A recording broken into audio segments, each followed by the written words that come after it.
Hello every one.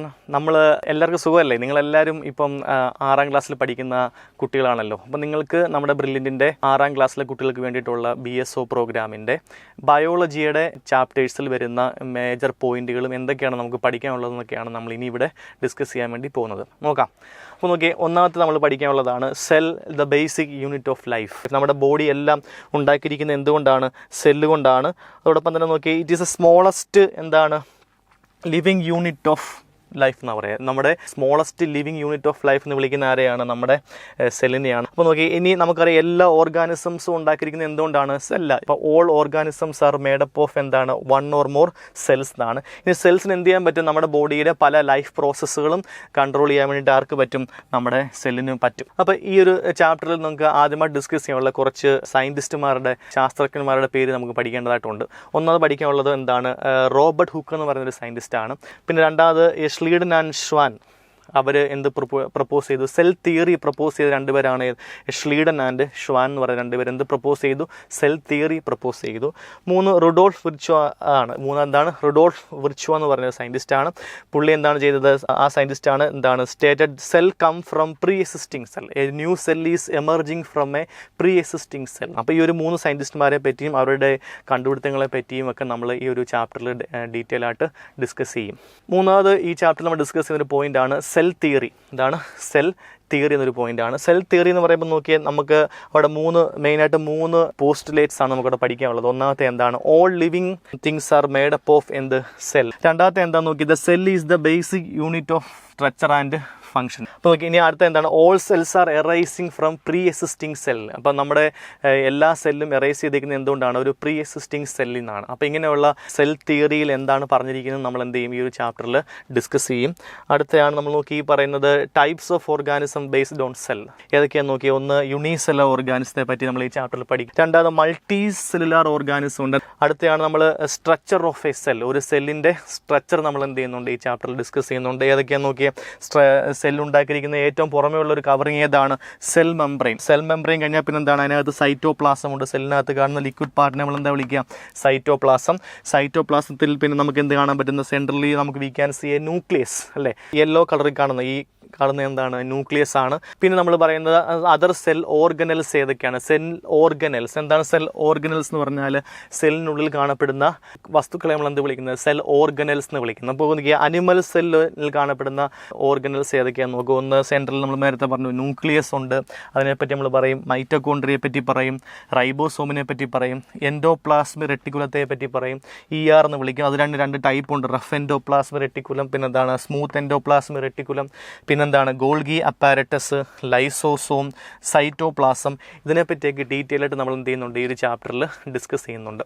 അപ്പോൾ അത് ഓർത്തിരിക്കുക. പിന്നെ നമ്മൾ ഡിസ്കസ് ചെയ്യുന്നത് എന്തിനെ പറ്റിയാണ്? പ്ലാന്റ് സെല്ലിൽ കാണപ്പെടുന്ന കാര്യങ്ങൾ. പ്ലാന്റ് സെല്ലിൽ സൈറ്റോപ്ലാസം കൂടാതെ സെൽ വോൾ ഉണ്ട്. എന്തുകൊണ്ട്? സെൽ വോൾ ഉണ്ട്. സെൻട്രലി ലൊക്കേറ്റഡ് ലാർജ് വാക്യൂൾ ഉണ്ട്. എന്താണുള്ളത്? ലാർജ് വാക്യൂളും പിന്നെ എന്താണ്? സെൽ വോളും ഉണ്ട്. അപ്പോൾ ഇത് എക്സ്ട്രാ കാണുന്ന പ്ലാന്റ് സെല്ലിൽ കാണപ്പെടുന്ന ഒരു എക്സ്ട്രാ ഫീച്ചേഴ്സാണ്. അപ്പോൾ ഇതിനെപ്പറ്റിയും ഇതിൻ്റെ ഫംഗ്ഷൻ എന്താണെന്നൊക്കെ നമ്മൾ ഈ ചാപ്റ്ററിൽ ഡിസ്കസ് ചെയ്യും. ഇനി നമുക്ക് രണ്ടാമത് നിങ്ങൾക്ക് ഡിസ്കസ് ചെയ്യാനുള്ളൊരു ടോപ്പിക്കാണ് ഫുഡ്. നമ്മുടെ എന്താണ്? പ്ലാന്റ് ബേസ്ഡ് ഫുഡുണ്ട്, പിന്നെന്താ 2 അനിമൽ ബേസ്ഡ് ഫുഡുണ്ട്. ശരിയല്ലേ? നമുക്കറിയാം. പിന്നീട് നമ്മൾ മെയിനായിട്ട് ഈ ചാപ്റ്ററിൽ ഫോക്കസ് ചെയ്യുന്ന ഒരു ഏരിയയാണ് നമ്മുടെ ഫുഡിൽ അടങ്ങിയിരിക്കുന്ന ന്യൂട്രിയൻസ്. നമ്മൾ കഴിക്കുന്ന ആഹാരത്തിൽ അടങ്ങിയിരിക്കുന്ന പോഷകങ്ങൾ അല്ലെങ്കിൽ ന്യൂട്രിയൻസ് എന്തൊക്കെയാണെന്ന് നമ്മൾ ഡിസ്കസ് ചെയ്യുന്നുണ്ട്. അപ്പോൾ നോക്കി എന്തൊക്കെയാണെന്ന് 5 മേജർ ന്യൂട്രിയൻസ് ആണ് നമ്മൾ പറയുന്നത്. എത്രയാണ്? 5 മേജർ ന്യൂട്രിയൻസ് ആണ് നമ്മൾ പറയുന്നത്. ഏതൊക്കെയാണെന്ന് നോക്കിയാൽ, 1 കാർബോഹൈഡ്രേറ്റ്, 2 ഫാറ്റ്, 3 എന്താണ്? പ്രോട്ടീൻസ്, 4 വൈറ്റമിൻസ്, 5 മിനറൽസ്, 6 വാട്ടർ, 7 എന്താണ്? Micro nutrients. ഇത് കുറഞ്ഞു പോയാൽ എന്തൊക്കെ നമുക്ക് അസുഖങ്ങൾ, രോഗങ്ങൾ ഉണ്ടാവാം, ഡെഫിഷ്യൻസി, ഡിസീസസ് എന്തൊക്കെയാണ്? ഇതിനെപ്പറ്റിയൊക്കെ നമ്മൾ എന്ത് ചെയ്യുന്നുണ്ട്? ഈ ഒരു ചാപ്റ്ററിൽ ഡിസ്കസ് ചെയ്യുന്നുണ്ട്. അപ്പം നമുക്ക് ഇനി പറയാനുള്ളത് ബാലൻസ്ഡ് ഡയറ്റ് എന്നൊരു ടേമാണ്. എന്താണ് ബാലൻസ്ഡ് ഡയറ്റ്? ഇവിടെ നോക്കിയാൽ നമ്മൾ പറയുമ്പം എന്താണ് ബാലൻസ്ഡ് ഡയറ്റ് എന്ന് പറയുമ്പോൾ, നമുക്ക് ബോഡിക്ക് ആവശ്യമായ എല്ലാ ന്യൂട്രിയൻസും അടങ്ങിയിരിക്കുന്ന ഒരു ഫുഡിനെ നമ്മൾ എന്ത് വിളിക്കുന്നത്? ബാലൻസ്ഡ് ഫുഡ് എന്ന് വിളിക്കുന്നത്. ശരിയല്ലേ? അപ്പോൾ അത് നമുക്ക് എങ്ങനെ കണ്ടെത്താം? ഒരു ബാലൻസ്ഡ് ഡയറ്റിന് അല്ലെങ്കിൽ ഫുഡിനുണ്ടായിരിക്കേണ്ട ഗുണങ്ങൾ എന്തൊക്കെയാണ്? എന്തൊക്കെ കണ്ടന്റ് മെയിനായിട്ട് ഉണ്ടായിരിക്കണം എന്നൊക്കെ നമ്മൾ എന്ത് ചെയ്യുന്നുണ്ട്? ഈ ചാപ്റ്ററിൽ പറയുന്നുണ്ട്. ഇനി നമുക്ക് 6ാം ക്ലാസ്സിൽ ഡിസ്കസ് ചെയ്യാനുള്ള വേറൊരു ടോപ്പിക്കാണ് നമുക്ക് റീപ്രൊഡക്ഷൻ ഇൻ പ്ലാന്റ്സ്. എന്താണ് റീപ്രൊഡക്ഷൻ എന്ന് പറഞ്ഞാൽ എല്ലാ ജീവികളും അവരുടെ യങ് വൺസിനെ പ്രൊഡ്യൂസ് ചെയ്യുന്നുണ്ട്. അതിനെ നമ്മൾ എന്ത് വിളിക്കുന്നത്? റീപ്രൊഡക്ഷൻ എന്ന് വിളിക്കുന്നത്. അപ്പം അതുപോലെ തന്നെ പ്ലാന്റ്സും എന്ത് ചെയ്യുന്നുണ്ട്? അവരുടെ യങ് വൺസിനെ പ്രൊഡ്യൂസ് ചെയ്യുന്നുണ്ട്, അവരുടെ കുഞ്ഞുങ്ങളെ പ്രൊഡ്യൂസ് ചെയ്യുന്നുണ്ട്, അവരുടെ തലമുറ നിലനിർത്താൻ വേണ്ടിയിട്ട്. അപ്പോൾ അതെന്തൊക്കെയാണ്? പ്ലാന്റ്സ് അവരുടെ യങ് വൺസിനെ അല്ലെങ്കിൽ പുതിയ പ്ലാന്റ്സിനെ പ്രൊഡ്യൂസ് ചെയ്യുന്നതിനെ നമ്മൾ എന്ത് വിളിക്കുന്നത്? റീപ്രൊഡക്ഷൻ ഇൻ പ്ലാന്റ്സ് എന്ന് വിളിക്കുന്നത്. ഇത് എന്തിനാണ് സഹായിക്കുന്നത്? പ്ലാന്റ്സിന് അവരുടെ സ്പീഷീസ് നിലനിർത്തിക്കൊണ്ട് പോകാൻ വേണ്ടിയിട്ട്, അടുത്ത തലമുറയിലേക്ക് പോകാൻ വേണ്ടിയിട്ട്. പിന്നെ എന്താണ്? പ്ലാന്റ്സ് എങ്ങനെയൊക്കെയാണ് റീപ്രൊഡ്യൂസ് ചെയ്യുന്നത്? 2 രീതിയിൽ പ്ലാന്റ്സ് എന്ത് ചെയ്യുന്നുണ്ട്? റീപ്രൊഡ്യൂസ് ചെയ്യുന്നുണ്ട്. ഏതൊക്കെയാണ് നോക്കിയാൽ? എസെക്ഷുവൽ റീപ്രൊഡക്ഷൻ, പിന്നെ എന്താണ്? Sexual reproduction. ഈ 2 റീപ്രൊഡക്ഷനെ പറ്റി നമ്മൾ ഈ ചാപ്റ്ററിൽ ഡിസ്കസ് ചെയ്യുന്ന പോയിന്റുകൾ. ഓക്കെ, ഇനി നമുക്ക് അടുത്തൊരു സെഷനിൽ നമ്മൾ ഡിസ്കസ് ചെയ്യുന്ന പോയിന്റാണ് നോക്കിയാൽ അഡാപ്റ്റേഷൻ ഇൻ ഓർഗാനിസം. എന്തൊക്കെയാണെന്ന് നോക്കിയാൽ special features of organism to survive. അപ്പം എല്ലാ ജീവികൾക്കും സർവൈവ് ചെയ്യാൻ വേണ്ടിയിട്ട് അവർക്ക് പ്രത്യേക ചില ഫീച്ചേഴ്സ് ഉണ്ട്. അവരായിരിക്കുന്ന അവസ്ഥയിൽ അവർക്ക് സർവൈവ് ചെയ്ത് അതിജീവിച്ച് പോകാൻ വേണ്ടിയിട്ട് അവരെ സഹായിക്കുന്ന ചില സ്പെഷ്യൽ ഫീച്ചേഴ്സ് ഉണ്ട്. അപ്പോൾ ആ സ്പെഷ്യൽ ഫീച്ചേഴ്സ് വെച്ച് അവർ അതിജീവിച്ച് പോകുന്നതിനെ നമ്മൾ എന്ത് വിളിക്കുന്നത്? അഡാപ്റ്റേഷൻ എന്ന് വിളിക്കുന്നത്. നോക്കിയാൽ എന്തൊക്കെയാണ് അഡാപ്റ്റേഷൻ? നോക്കിയാൽ ഫൈൻഡിങ് ഫുഡ് കളക്ട് ചെയ്യാൻ വേണ്ടിയിട്ട് അവർക്ക് എന്തുണ്ട്? അഡാപ്റ്റേഷൻസ് ഉണ്ട്. ഫുഡ് കളക്ട് ചെയ്യാൻ വേണ്ടി എന്തുണ്ട്? അഡാപ്റ്റേഷൻസ് ഉണ്ട്. പിന്നെ എസ്കേപ്പിംഗ് ഫ്രം എനിമീസ്, ശത്രുക്കളിൽ നിന്ന് രക്ഷപ്പെടാൻ വേണ്ടിയിട്ട് പല അഡാപ്റ്റേഷൻസ് ജീവികൾ കാണിക്കുന്നുണ്ട്. സർവൈവിങ് എക്സ്ട്രീം കണ്ടീഷൻ എന്താ ടെമ്പറേച്ചർ കൂടുകയാണെങ്കിലോ തണുപ്പ് കൂടുകയാണെങ്കിലോ കാലാവസ്ഥ മാറി വരുവാണെങ്കിലോ ഒക്കെ അതിൽ നിന്നൊക്കെ സർവൈവ് ചെയ്യാൻ വേണ്ടി ഓരോ ജീവികൾക്കും പ്രത്യേക പ്രോപ്പർട്ടീസ് ഉണ്ട്. അപ്പോൾ ഇതിനെപ്പറ്റിയൊക്കെ നമ്മൾ ഈ ചാപ്റ്ററിൽ എന്ത് ചെയ്യുന്നുണ്ട്? ഡിസ്കസ് ചെയ്യുന്നുണ്ട്. നോക്കിയേ, ഉദാഹരണം പറയുകയാണെങ്കിൽ നമുക്കറിയാം ടെറസ്ട്രിയൽ അഡാപ്റ്റേഷൻസ് ഉണ്ട്. കരയിൽ താമസിക്കുന്ന ജീവികളെ നമ്മൾ എന്ത് വിളിക്കുന്നത്? ടെറസ്ട്രിയൽ അനിമൽസ് അല്ലെ പ്ലാന്റ്സ് എന്ന് വിളിക്കുന്നത്. അപ്പോൾ ഇവർക്ക് എന്തൊക്കെ അഡാപ്റ്റേഷൻസ് ആണ് അവരെ ജീവിച്ചു പോകാൻ വേണ്ടിയിട്ടുള്ളത്? അതിൽ തന്നെ ഡെസേർട്ടിൽ ജീവിക്കുന്ന ജീവികൾക്ക് എന്ത് അഡാപ്റ്റേഷൻ ഉണ്ട്? ഫോറസ്റ്റിൽ ജീവിക്കുന്നവർക്ക് എന്ത് അഡാപ്റ്റേഷൻ ഉണ്ട്? മൗണ്ടെയിൻസിൽ താമസിക്കുന്നവർക്ക് എന്ത് അഡാപ്റ്റേഷൻ എന്താണ്? ഇതൊക്കെ നമ്മൾ ഈ ചാപ്റ്ററിൽ പറയുന്നുണ്ട്. ഇനി അക്വാട്ടിക് അനിമൽസ്, അക്വാട്ടിക് ജീവികളായ അക്വാട്ടിക് പ്ലാന്റ്സ് ഉണ്ട്. അപ്പോൾ അങ്ങനെയുള്ള വാട്ടറിൽ താമസിക്കുന്ന റിവർ, ഓഷൻ, പോണ്ട്, ഇങ്ങനെയുള്ള അക്വാട്ടിക് എൻവയോൺമെൻറ്റിൽ താമസിക്കുന്ന ജീവികൾക്ക് അവിടെ ജീവിച്ചു പോകാൻ വേണ്ടിയിട്ട് എന്തൊക്കെ അഡാപ്റ്റേഷൻസ് ആണ് അവർ കാണിക്കുന്നത് നമ്മൾ ഈ ചാപ്റ്റർ ഡിസ്കസ് ചെയ്യുന്നുണ്ട്. പിന്നെ നോക്കി ഏരിയൽ അനിമൽസ് ഉണ്ട്. ഏരിയൽ എന്ന് പറയുമ്പോൾ ഉദ്ദേശിക്കുന്നത് എന്താണ്? എയറിൽ താമസിക്കുന്ന ജീവികളാണ്. നോക്കി എന്തൊക്കെയാണ്? ബേർഡ്സ്, ബാറ്റ്, ഇതുപോലെയുള്ള ജീവികളൊക്കെ എന്താണ്? അനിമൽസൊക്കെ അവിടെ താമസിക്കാൻ വേണ്ടിയിട്ട്, എയറിൽ താമസിക്കാൻ വേണ്ടിയിട്ട് അവർക്ക് പല അഡാപ്റ്റേഷൻസ് ഉണ്ട്. പറക്കാൻ വേണ്ടിയിട്ടുള്ള അഡാപ്റ്റേഷൻ, ഫ്ലൈറ്റിംഗ് അഡാപ്റ്റേഷൻസ് ഒക്കെ എന്തുണ്ട്? ഇവർ കാണിക്കുന്നുണ്ട്. അപ്പോൾ അതിനെപ്പറ്റി നമ്മൾ ഈ ചാപ്റ്ററിൽ എന്ത് ചെയ്യുന്നുണ്ട്? ഡിസ്കസ് ചെയ്യുന്നുണ്ട്.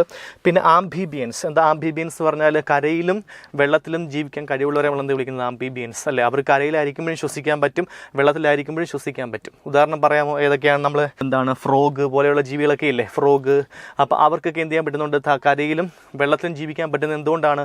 അവർക്ക് രണ്ടിടത്തും ശ്വസിക്കാൻ പറ്റുന്നതുകൊണ്ടാണ്. ശരിയല്ലേ? കരയിലായിരിക്കുമ്പോൾ ശ്വസിക്കാൻ വേണ്ടി ലങ്സ് ഉപയോഗിക്കാം അവർക്ക്, വെള്ളത്തിലായിരിക്കുമ്പോൾ ശ്വസിക്കാൻ വേണ്ടി എന്ത് ഉപയോഗിക്കുന്നു? അവർ സ്കിൻ ഉപയോഗിക്കുന്നു. ശരിയല്ലേ? അപ്പോൾ ഇങ്ങനെയുള്ള ഈ ഒരു പ്രത്യേക അഡാപ്റ്റേഷൻസ് ഒക്കെ നമ്മൾ എന്ത് ചെയ്യുന്നുണ്ട്? ഈ ചാപ്റ്ററിൽ ഡിസ്കസ് ചെയ്യുന്നുണ്ട്. ഇവിടെ നോക്കി നമ്മൾ എക്സാമ്പിളായിട്ട് നമ്മൾ ഈ ചാപ്റ്റർ ഡിസ്കസ് ചെയ്യുന്നതാണ് എന്ത്? ക്യാമൽസിനെ പറ്റി പറയുന്നുണ്ട്. ഡെസേർട്ടിൽ അവർ താമസിക്കാൻ വേണ്ടി അവർക്ക് ഉള്ള അഡാപ്റ്റേഷൻ എന്താണ്? അവരുടെ ബോഡിയിൽ ഫാറ്റ് സ്റ്റോർ ചെയ്യാൻ പറ്റും. പിന്നെന്താണ്? അവർക്ക് ലോങ് ഐലാഷസ് ഒക്കെ ഉണ്ട്. അഡാപ്റ്റേഷനാണ്. ഇവിടെ താമസിക്കാൻ വേണ്ടിയിട്ടാണ്. വെള്ളത്തിൻ്റെ കുറവുള്ള ഇവിടെ ഡെസേർട്ടിൽ താമസിക്കാൻ വേണ്ടിയിട്ട് അല്ലേ. അപ്പോൾ നോക്കിയാൽ ഡെസേർട്ട് ഫോക്സുകളുണ്ട്. അവർക്ക് വലിയ ചെവികളാണുള്ളത്. പിന്നെന്താണ്? അതിൽ കൂടെ അവർക്ക് ഹീറ്റ് റിലീസ് ചെയ്യാൻ വേണ്ടി പറ്റും. അപ്പോൾ ബോഡിയെ തണുപ്പിക്കാൻ വേണ്ടിയിട്ട് പറ്റും. ഇതൊക്കെ എന്താണ്? ഡെസേർട്ട് അഡാപ്റ്റേഷൻസ് ആണ്. അപ്പം പിന്നെ നോക്കിയാൽ പ്ലാന്റ്സിനാണെങ്കിൽ നമുക്കറിയാം ഡെസേർട്ടിൽ കാണുന്നതാണ് കാക്ടസ്. അപ്പോൾ അവർക്ക് എന്തൊക്കെ അഡാപ്റ്റേഷൻസ് ആണ് ഉള്ളത് നമുക്ക് ഈ ചാപ്റ്ററിൽ പഠിക്കുന്നുണ്ട്. പിന്നെ നമ്മൾ പോളാർ റീജിയൻസിൽ കാണപ്പെടുന്ന ജീവികളാണ് പോളാർ ബിയർ, പിന്നെന്താണ്? പെൻഗ്വിൻ പോലുള്ള ബേർഡ്സ് ഒക്കെ ഉണ്ട്. ഇവർക്കൊക്കെ അവിടെ താമസിക്കാൻ വേണ്ടി എന്തൊക്കെ അഡാപ്റ്റേഷൻസ് ആണ് അവർ കാണിക്കുന്നത്? അവരുടെ ബോഡിയിൽ എന്തൊക്കെ വ്യത്യസ്തങ്ങളായ ഫീച്ചേഴ്സ് ആണുള്ളത്? ഇവിടെ തണുപ്പിൽ നിന്ന് രക്ഷപ്പെടാൻ വേണ്ടിയിട്ട് അല്ലേ. പോളാർ റീജിയൻ എന്ന് പറയുമ്പോൾ എന്താണ്? തണുപ്പാണ്. അപ്പോൾ അവിടുന്ന് അവർക്ക് രക്ഷപ്പെടാൻ വേണ്ടിയിട്ട് എന്തൊക്കെ ഫീച്ചേഴ്സ് ആണ് ഉള്ളതെന്നൊക്കെ നമ്മൾ ഈ ഒരു ചാപ്റ്ററിൽ ഡിസ്കസ് ചെയ്യും. പിന്നെ മൗണ്ടൻ അഡാപ്റ്റേഷൻ ഉണ്ട്. മൗണ്ടൻ എന്ന് പറയുമ്പോൾ കുന്നിൻ്റെ മേളിൽ താമസിക്കുന്ന ജീവികളാണ്. അപ്പോൾ അവിടെ നോക്കുമ്പോൾ നമുക്കറിയാം ഇവിടെ എന്താണ്? യാക്കുണ്ട്. ശരിയല്ലേ? പിന്നെ സ്നോ ലെപ്പാർഡ് ഉണ്ട്, വോൾഫുണ്ട്, മൗണ്ടെയിൻ ഗോട്ട് ഉണ്ട്, ആടുകളുണ്ട്. അപ്പോൾ ഇങ്ങനെയുള്ള ജീവികൾക്കൊക്കെ എന്താണ്? അവിടെ താമസിക്കാൻ വേണ്ടി പ്രത്യേക രീതിയിലുള്ള ബോഡി ഫീച്ചേഴ്സ് ഉണ്ട്. അത് നമ്മൾ എന്ത് വിളിക്കുന്നത്? ബോഡി അഡാപ്റ്റേഷൻ എന്ന് വിളിക്കും അല്ലേ. ആ ഒരു ഇത്ര ഉയരത്തിൽ താമസിക്കുമ്പോൾ അവർക്ക് അവിടെ സർവൈവ് ചെയ്യാൻ വേണ്ടിയിട്ട് ആവശ്യമായിട്ടുള്ള അഡാപ്റ്റേഷൻസ്, അവരുടെ ബോഡിയുടെ പുതിയ നമുക്കൊന്നും ഇല്ലാത്ത പുതിയ ഫീച്ചേഴ്സ് ഉണ്ട്. അപ്പോൾ അത് വെച്ച് അവർ അവിടെ ഇങ്ങനെ സർവൈവ് ചെയ്ത് ജീവിക്കുകയാണ്. അപ്പോൾ അതിനെപ്പറ്റിയൊക്കെ നമ്മൾ ഈ ചാപ്റ്ററിൽ എന്ത് ചെയ്യുന്നുണ്ട്? കൂടുതലായിട്ട് ഡിസ്കസ് ചെയ്യുന്നുണ്ട്. പിന്നെ ഫോറസ്റ്റ് അഡാപ്റ്റേഷൻ എന്ന് പറയുമ്പോൾ എന്താണ്, ഫോറസ്റ്റിൽ താമസിക്കുന്ന ജീവികൾക്കുള്ള അഡാപ്റ്റേഷൻ. ഉദാഹരണം പറയുന്നത് നമുക്കറിയാം മങ്കീസ് ഉണ്ട്. മങ്കീസിന് എന്താ ഉള്ളത്, നീളം കൂടിയ ടെയിലുണ്ട്. അത് വെച്ച് എന്ത് ചെയ്യാൻ പറ്റും, മരത്തിലൊക്കെ തൂങ്ങിക്കിടക്കാൻ ബാലൻസ് ചെയ്യാൻ വേണ്ടി പറ്റും, ശരിയല്ലേ. പിന്നെന്താണ്, ടൈഗർ ആണെങ്കിൽ അവരുടെ ബോഡിയിൽ നല്ല പുള്ളികളൊക്കെ ഉണ്ട്. എന്താണ് പുലിയൊക്കെ ആയിട്ടില്ല, പുലിയൊക്കെ ഉണ്ടല്ലോ. അപ്പോൾ അവർക്കൊക്കെ എന്താണ്, അവരുടെ ബോഡിയിൽ സർവൈവ് ചെയ്യാൻ വേണ്ടിയിട്ട് അവിടെ ഇര പിടിക്കാനും ക്യാമോഫ്ലാഗ് എന്ന് പറയും, എന്താണ് അവർ ചുറ്റുപാടിൽ നിന്നും അവരുടെ ബോഡിയെ മറച്ചു വെക്കാൻ വേണ്ടിയിട്ടൊക്കെ എന്താണ് അവരുടെ ബോഡിക്കകത്ത് പ്രത്യേക കളറും പുള്ളികളൊക്കെ ഉണ്ട്. അപ്പോൾ അതൊരു അഡാപ്റ്റേഷനാണ് അല്ലേ. എലിഫന്റ് ആണെങ്കിൽ അവർക്ക് നീളം കൂടിയ തുമ്പിക്കൈകളും ഉണ്ട്. അത് വെച്ച് അവർക്ക് ഫുഡ് കളക്ട് ചെയ്യാനും വാട്ടർ എടുക്കാനൊക്കെ പറ്റും. അപ്പോൾ ഇതൊക്കെ എന്താണ് ഈ പറഞ്ഞ ഫോറസ്റ്റ് അഡാപ്റ്റേഷൻസിൽ വരുന്നതാണ്. ഇതിനെ പറ്റിയൊക്കെ ഡീറ്റെയിൽ ആയിട്ട് നമ്മൾ എന്ത് ചെയ്യുന്നുണ്ട്, ഈ ചാപ്റ്ററിൽ ഡിസ്കസ് ചെയ്യുന്നുണ്ട്. പിന്നുള്ളത് അക്വാട്ടിക് അഡാപ്റ്റേഷൻസ്. അക്വാട്ടിക് അഡാപ്റ്റേഷൻ എന്ന് പറയുമ്പോൾ നമുക്കറിയാം എന്തൊക്കെയാണ്, ഫിഷസ്, ഡോൾഫിൻ, അക്വാട്ടിക് പ്ലാന്റ്സ് ഉണ്ട്, ശരിയല്ല. അപ്പോൾ ഇങ്ങനെയുള്ള ജീവികൾക്കൊക്കെ എന്താണ് അവരുടെ ഉദാഹരണം പറയുന്നത്, ഫിഷസ് നോക്കി. ഫിഷസിനാണെങ്കിൽ അവർ വെള്ളത്തിലായിരിക്കുമ്പോൾ ശ്വസിക്കാൻ വേണ്ടി ഗിൽസ് ഉണ്ട്, ശരിയല്ലേ. അവർ നീന്താൻ വേണ്ടി എന്തുണ്ട്, അവർക്ക് ചിറക് അല്ലെങ്കിൽ ഫിൻസ് എന്നാണ് വിളിക്കുക, ഫിൻസ് ഉണ്ട്, ശരിയല്ലേ. ഇനി ഡോൾഫിൻ ആണെങ്കിൽ അവർക്ക് എന്താണ്, അവരുടെ ബോഡി എന്ന് പറയുമ്പോൾ നോക്കിയ ഒരു സ്ട്രീം ലൈൻഡ് ബോഡിയാണ് അല്ലേ. ഇങ്ങനെ ഒരു സ്ട്രീം ലൈൻഡ് ബോഡിയാണ്. അവർക്ക് ഇങ്ങനെ വെള്ളത്തിൽ കൂടെ ഈസി ആയിട്ട് എന്ത് ചെയ്യാൻ പറ്റും, നീന്തി പോകാൻ വേണ്ടി പറ്റും. അവർക്ക് മൂവ്മെൻ്റ് ഒക്കെ വളരെ ഫാസ്റ്റ് ആക്കാൻ പറ്റും, ഒരു സ്ട്രീം ലൈൻഡ് ബോഡി ആയതുകൊണ്ട്. ഇനി നമുക്കറിയാം വാട്ടർ പ്ലാന്റ്സ് ഉണ്ട്. ബോഡി വളരെ ഫ്ലെക്സിബിൾ ആയിട്ടുള്ള സ്റ്റെം ഉള്ളതും തിന്നായിട്ടുള്ള സ്റ്റെം ഉള്ളതുമായിട്ടുള്ള വാട്ടർ പ്ലാന്റ്സ് ഉണ്ട്, അവർക്ക് അവിടെ വെള്ളത്തിൽ താമസിക്കാൻ വേണ്ടിയിട്ട്. അപ്പോൾ ഇങ്ങനെയുള്ള ഈ ജീവികൾക്കൊക്കെ എങ്ങനെയാണ് വെള്ളത്തിലൊക്കെ അഡാപ്റ്റ് ചെയ്ത് ജീവിക്കുന്നതെന്നൊക്കെ നമ്മൾ ഈ ഒരു ചാപ്റ്ററിൽ ഡീറ്റെയിൽ ആയിട്ട് പറയുന്നുണ്ട്. അടുത്ത ആംബീബിയൻ അഡാപ്റ്റേഷനാണ്. എന്താണ് ആംബീബിയൻസിൻ്റെ അഡാപ്റ്റേഷൻ എന്ന് പറയുമ്പോൾ കരയിലും വെള്ളത്തിൽ താമസിക്കാൻ പറ്റുന്ന ജീവികളുടെ അഡാപ്റ്റേഷനാണ്. അവിടെ നമ്മൾ പറയുമ്പോഴത്തേക്ക് എന്താണ്, ബ്രീത്തിങ് ആണ് അവിടെ മെയിനായിട്ടും അല്ലേ. ഉദാഹരണം പറയുകയാണെങ്കിൽ എന്താണ്, അവർക്ക് ഫ്രോഗിനാണെങ്കിൽ വെള്ളത്തിലായിരിക്കുമ്പോൾ അവർക്ക് എന്തുണ്ട്, മോയിസ്റ്റ് സ്കിൻ ഉണ്ട്, ശ്വസിക്കാൻ വേണ്ടിയിട്ട്. നീന്താൻ വേണ്ടി എന്തുണ്ട്, അവരുടെ വെബ്ഡ് ഫീറ്റ് ആണുള്ളത്. അവരുടെ കയ്യിൽ നോക്കുവാണെങ്കിൽ എന്താണ്, ഓരോ വിരലിൻ്റെ ഇടയ്ക്കും എന്താണ് ചെറിയ വെബ് പോലെ ഇങ്ങനെ സ്കിന്നിൻ്റെ ഒരു കോട്ടിങ് കാണാൻ പറ്റും. അപ്പോൾ അത് വെച്ച് അവർക്ക് എന്ത് ചെയ്യാൻ പറ്റും, ഇങ്ങനെ നീന്തി പോകാൻ വേണ്ടിയിട്ട് പറ്റും. അപ്പോൾ ഇതൊക്കെയാണ്. ഇനി സലമാൻഡ്ര എന്ന് പറയുന്ന ഒരു ആംബീബിയനാണ് ഞാൻ ഈ കാണിച്ചേക്കുന്നത്, കണ്ടില്ലേ. ഇതിനും എന്താണ് ഈ പറഞ്ഞ പോലെ അവർക്കും വെള്ളത്തിലായിരിക്കുമ്പോഴും ശ്വസിക്കാൻ പറ്റുന്നവരാണ്. അവർക്ക് ഈ പറഞ്ഞ സ്കിന്നിൽ കൂടെ ഒക്കെ എന്ത് ചെയ്യാൻ പറ്റും, ശ്വസിക്കാൻ വേണ്ടി പറ്റും. ഇതൊക്കെ എന്താണ്, ജീവികളുടെ അഡാപ്റ്റേഷൻസ് ആണ്. അവരായിരിക്കുന്ന ചുറ്റുപാടിൽ അവർക്ക് സർവൈവ് ചെയ്യാൻ വേണ്ടിയിട്ട് അവരുടെ ബോഡിയിൽ തന്നെ കാണപ്പെടുന്ന ചില സ്പെഷ്യൽ ഫീച്ചേഴ്സാണ്. അപ്പോൾ ഇങ്ങനെയുള്ള അഡാപ്റ്റേഷൻസിനെ പറ്റിയൊക്കെ നമ്മൾ എന്ത് ചെയ്യുന്നുണ്ട്, ഈ ഒരു ചാപ്റ്ററിൽ ഡിസ്കസ് ചെയ്യുന്നുണ്ട്. ഇനി ഏരിയൽ അഡാപ്റ്റേഷൻ എന്താണ്? ഏരിയൽ അഡാപ്റ്റേഷൻ എന്ന് പറഞ്ഞാൽ എന്താ ഉദ്ദേശിക്കുന്നത്? പറക്കുന്ന എയറിൽ കൂടി പോകുന്ന ജീവികൾ ഏതൊക്കെയാണ്? ബേർഡ്സ് ആണ് മെയിനായിട്ട് ഉദ്ദേശിക്കുന്നത്. അവർക്ക് എന്തൊക്കെയുണ്ട്? അവരുടെ ബോഡിയുടെ വെയിറ്റ് വളരെ കുറവായിരിക്കും അല്ലേ. അതിനനുസരിച്ച് പ്രത്യേക സ്പെഷ്യൽ ടൈപ്പ് ബോൺസ് ഉണ്ട്. ആ ബോണിൻ്റെ പേരൊക്കെ നമ്മൾ ഈ ചാപ്റ്ററിൽ പഠിക്കും. പിന്നെന്താണ്, അവർക്ക് വിങ്സ് ഉണ്ട്. അങ്ങപ്പം വിങ്സ് ഫെദറൊക്കെ ഉള്ളതുകൊണ്ട് അത് എങ്ങനെയാണ് അവരെ ഫ്ലൈ ചെയ്യാൻ വേണ്ടി സഹായിക്കുന്നത് നമ്മൾ ഈ ചാപ്റ്ററിൽ പഠിക്കും. പിന്നെന്താണ്, അവരുടെ ബീക്ക്, അവരുടെ ചുണ്ടുകൾ എങ്ങനെ ഫുഡ് കളക്ട് ചെയ്യാൻ വേണ്ടി അവരെ സഹായിക്കുന്നു എന്നൊക്കെ നമ്മൾ എന്ത് ചെയ്യുന്നുണ്ട്, ഈ ചാപ്റ്ററിൽ പഠിക്കും. ഈ ഏരിയൽ അഡാപ്റ്റേഷനുള്ള ഏരിയയിൽ നമ്മളവിടെ പഠിക്കുന്നുണ്ട്. ഇനി മനുഷ്യൻ്റെ അഡാപ്റ്റേഷൻ, ഹ്യൂമൻ അഡാപ്റ്റേഷൻ എന്ന് പറയുമ്പോൾ എന്താണ്? നമ്മുടെ അഡാപ്റ്റേഷൻ എന്ന് പറയുമ്പോൾ നമുക്ക് എന്തുണ്ട്, നമ്മുടെ കാലാവസ്ഥയിൽ നമുക്ക് പിടിച്ചു നിൽക്കാൻ വേണ്ടി നമ്മൾ ക്ലോത്ത് ധരിക്കാറുണ്ട്, ശരിയല്ലേ. വെതർ, കാലാവസ്ഥ മാറുന്നതനുസരിച്ച് നമുക്ക് എന്ത് ചെയ്യാൻ പറ്റും, നമ്മുടെ ബോഡിയെ പ്രൊട്ടക്റ്റ് ചെയ്യാൻ വേണ്ടിയിട്ട് എന്തുണ്ട്, ഇങ്ങനെ വസ്ത്രങ്ങൾ ധരിക്കാൻ പറ്റും. നമുക്ക് ഹൗസസ് ഉണ്ട്, ശരിയല്ലേ. പിന്നെ എന്താണ്, ടൂൾസ് ആൻഡ് ടെക്നോളജി. നമ്മൾ എന്ത് ചെയ്യുന്നു, പല തരത്തിലുള്ള ടൂൾസും ടെക്നോളജിയൊക്കെ ഉപയോഗിച്ച് നമ്മൾ എന്ത് ചെയ്യണം, പുതിയ പുതിയ സാധനങ്ങൾ കണ്ടുപിടുത്തങ്ങളൊക്കെ നടത്തി നമ്മൾ എന്ത് ചെയ്യണം, സർവൈവ് ചെയ്ത് പോവുകയാണ്. അപ്പോൾ ഇതൊക്കെ നമ്മൾ എന്താണ് ഈ ഒരു ഏരിയയിൽ ഡിസ്കസ് ചെയ്യുന്ന ടോപ്പിക്കുകളാണ്. അപ്പോൾ ഇവിടെ നിന്ന് നമുക്ക് ഒന്ന് രണ്ട് ക്വസ്റ്റ്യൻ നോക്കിയാലോ. എന്തൊക്കെയാണ് നോക്കിയാൽ, ഒന്നാമത്തെ ക്വസ്റ്റ്യൻ നോക്കിയാൽ what helps fish to breathe. എന്താ ഫിഷിനെ ബ്രീത്ത് ചെയ്യാൻ വേണ്ടി സഹായിക്കുന്ന, ഫിഷ് ശ്വസിക്കുന്നത് എന്ത് വെച്ചിട്ടാണ്? നമ്മൾ പറഞ്ഞല്ലോ എന്താണ്, ഫിഷിനെ ശ്വസിക്കാൻ വേണ്ടി എന്തുണ്ട്, ഇവിടെ ഗിൽസ് ഉണ്ട് അല്ലേ. ചെകിളപ്പൂക്കൾ നമ്മൾ മലയാളത്തിൽ പറയും എന്താണ്, ഗിൽസ് ഉണ്ട്. പിന്നെന്താണ്, which animal has the hump to store fat. Food അവരുടെ ഫാറ്റ് സ്റ്റോർ ചെയ്യാൻ വേണ്ടിയിട്ട് ഒരു ചെറിയ മുതുകത്തൊരു ഡോഴ്സൽ സൈഡിൽ ഒരു മുഴയുള്ളത് ആർക്കാണ്? നമ്മൾ പഠിച്ചല്ലോ, മരുഭൂമിയിൽ താമസിക്കുന്ന ആർക്കാണ്? ക്യാമൽ അല്ലേ. ഒട്ടകത്തിന് എന്തുണ്ട്, ഒരു ഹമ്പുണ്ട്. അത് വെച്ച് അവർക്ക് എന്ത് ചെയ്യാൻ പറ്റും, അവരുടെ ബോഡിയിൽ എന്ത് സ്റ്റോർ ചെയ്യാൻ പറ്റും, ഫാറ്റ് സ്റ്റോർ ചെയ്യാൻ പറ്റും. Name the bird that cannot fly but swim well. എന്താണ്, പറക്കാൻ പറ്റാത്തത് എന്നാൽ നീന്താൻ പറ്റുന്നൊരു ബേർഡ് ഏതാണ്? നമ്മൾ ഏതാ പറഞ്ഞത്? നമ്മൾ പെൻഗ്വിൻ പറയാൻ പറ്റും. എന്ത് പറയാൻ പറ്റും? പെൻഗ്വിൻ എന്ത് ചെയ്യാൻ പറ്റും, അവർക്ക് നന്നായിട്ട് നീന്താൻ പറ്റും. അവർ പോളാർ റീജിയനിൽ താമസിക്കുന്ന ജീവികളാണ് അല്ലേ. തണുത്ത വെള്ളത്തിൽ കൂടെ അവർ നീന്താൻ വേണ്ടി പറ്റും. അടുത്ത, what protects polar bear from cold. കോൾഡിൽ നിന്ന്, തണുപ്പിൽ നിന്ന് രക്ഷപ്പെടാൻ വേണ്ടിയിട്ട് പോളാർ ബിയറിനെ സഹായിക്കുന്ന ആരാണ്? അവരുടെ ബോഡിയുടെ ഫർ, അല്ലെങ്കിൽ എന്താണ്, അവരുടെ ബോഡിയെ കവർ ചെയ്ത് കാണപ്പെടുന്ന വലിയ രോമങ്ങളാണ്. അപ്പോൾ അത് എന്തിനു വേണ്ടി സഹായിക്കുന്നുണ്ട്? പോളാർ ബിയറിനെ തണുപ്പിൽ നിന്ന് രക്ഷപ്പെടാൻ വേണ്ടിയിട്ട് സഹായിക്കുന്നുണ്ട്. പിന്നെ നോക്കി, which animal has strips. Stripes to camouflage, എന്താ അവർ ചുറ്റുപാടിൽ നിന്നും എനിമിയിൽ നിന്നൊക്കെ രക്ഷപ്പെടാൻ വേണ്ടിയിട്ടും ഇര പിടിക്കാൻ വേണ്ടിയിട്ടൊക്കെ ബോഡിയിൽ സ്ട്രൈപ്സ് ഉള്ളത് ആർക്കായിരുന്നു, നമ്മൾ പണ്ടത്തെ ആർക്കായിരുന്നു, ടൈഗർ അല്ലേ, ടൈഗറിന് അതുണ്ട്. അപ്പോൾ ഇതൊക്കെ നമ്മൾ ജീവികളുടെ അഡാപ്റ്റേഷനിലോട്ട് പറയുന്ന ചില ക്വസ്റ്റ്യൻസ് ആണ്. അപ്പോൾ ഇതൊക്കെ നമ്മൾ ഡീറ്റെയിൽ ആയിട്ട് ഈ ചാപ്റ്ററിൽ പഠിക്കുന്ന ഏരിയകളാണ്. ഓക്കെ, ഇനി നമുക്ക് നിങ്ങൾക്ക് ഡിസ്കസ് ചെയ്യാനുള്ള പഠിക്കാനുള്ള ഒരു ടോപ്പിക്കാണ് ഡൈവേഴ്സിറ്റി ഇൻ ലിവിങ് ഓർഗാനിസം. എന്താണ് ഡൈവേഴ്സിറ്റി? എന്താണ് ഡൈവേഴ്സിറ്റി എന്ന് പറഞ്ഞാൽ നമ്മുടെ പ്രകൃതിയിൽ വിവിധങ്ങളായ വ്യത്യസ്ത തരത്തിലുള്ള ജീവികൾ കാണപ്പെടുന്നുണ്ട്. പ്ലാന്റ്സ് ആയിക്കോട്ടെ, അനിമൽസ് ആയിക്കോട്ടെ, സൂക്ഷ്മജീവികൾ, മൈക്രോ ഓർഗാനിസംസ് ആയിക്കോട്ടെ, എങ്ങനെയാണെങ്കിലും ഇവർക്കെല്ലാം ഒരേ ടൈപ്പ് ജീവികളല്ല അല്ലേ. എല്ലാവർക്കും വ്യത്യസ്തങ്ങളായ, എല്ലാ ഫോറസ്റ്റ് നമ്മൾ കൺസിഡർ ചെയ്യുവാണെങ്കിൽ അവിടെ തന്നെ എന്താണ് വ്യത്യസ്തങ്ങളായ അനിമൽസും പ്ലാന്റ്സും ആണുള്ളത്. ഇപ്പോൾ ആന മാത്രമാണോ ഒരു ഫോറസ്റ്റിലുള്ളത്? അല്ല. പിന്നെ സിംഹം മാത്രമാണോ? അല്ല. കടുവ മാത്രമാണോ? അല്ല. ഒരുപാട് ടൈപ്പ് ബേർഡ്സ് ഉണ്ട് അല്ലേ, പ്ലാന്റ്സ് ഉണ്ട്, അനിമൽസ് ഉണ്ട്. ഇനി ഈ റെപ്റ്റൈൽസ്, ഇഴജന്തുക്കൾ ധാരാളം കാണുന്നുണ്ട്, ഇൻസെക്റ്റ് ധാരാളം കാണാൻ പറ്റും, ഷഡ്പദങ്ങൾ ധാരാളം കാണാൻ പറ്റും, ശരിയല്ല. അപ്പോൾ ഇതൊക്കെ ധാരാളം ഉള്ള അപ്പോൾ ഇങ്ങനെ വെറൈറ്റി ഓഫ് ഓർഗാനിസം നമ്മൾ കാണുന്നു ഈ ഭൂമിയിൽ. അതിനെ നമ്മൾ എന്ത് വിളിക്കുക? ഡൈവേഴ്സിറ്റി അല്ലെങ്കിൽ ബയോഡൈവേഴ്സിറ്റി. വെറൈറ്റി ഓഫ് ഓർഗാനിസം ഭൂമിയിൽ കാണുന്നത് നമ്മൾ എന്ത് വിളിക്കുന്നത്?